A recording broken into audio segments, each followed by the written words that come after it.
बिहार के चुनाव 2 फेजेस में होंगे।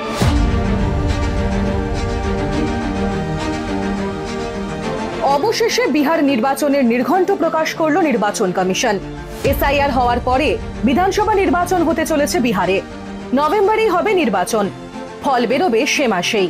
ছটের পরই বিহারে হবে ভোট যুদ্ধ। बिहार के चुनाव 2 फेजेस में होंगे। पहले फेज के डेट गैजेट नोटिफिकेशन 10 तारीख को आएगा, दूसरे का 13 को।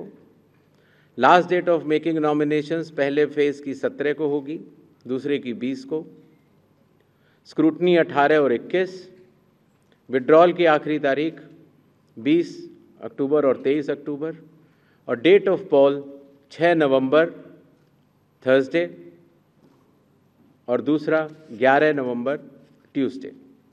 काउंटिंग 14 नवंबर को होगी और पूरी चुनावी प्रक्रिया 16 नवंबर तक समाप्त कर ली जाएगी। বিধানসভা নির্বাচন হবে দু দফায়। বিধানসভা কেন্দ্র 243টি। 6 নভেম্বর ও 11 নভেম্বর হবে বিহারে ভোট গ্রহণ। 14 নভেম্বর গণনা ও নির্বাচনের ফল প্রকাশ। বর্তমানে বিহারে মোট ভোটারের সংখ্যা প্রায় 7.42 কোটি। এবার মোট 90,712টি পোলিং স্টেশন থাকছে। এর মধ্যে 1044টি মহিলা পরিচালিত পোলিং স্টেশন। বয়স্কদের জন্য গ্রাউন্ড ফ্লোরেই পোলিং স্টেশন করার কথা বলা হয়েছে।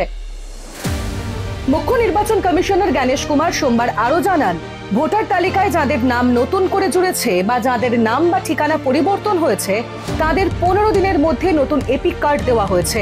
তবে এখনো যদি কারোর নাম বাদ থাকে তাহলে তা যুক্ত করার সুযোগ থাকছে। পাশাপাশি তিনি জানান, নমিনেশন শুরু হওয়ার 10 দিন আগে পর্যন্ত উপযুক্ত নথি পেশ করে ভোটার তালিকায় তোলা যাবে নাম। বিহারের মসনদে বসবে কে? বিজেপি, জেডিইউ ও এলজেপির সমন্বয়ে গঠিত এনডিএ জোট নাকি ইন্ডিয়া জোট? উত্তর মিলবে 14 নভেম্বর।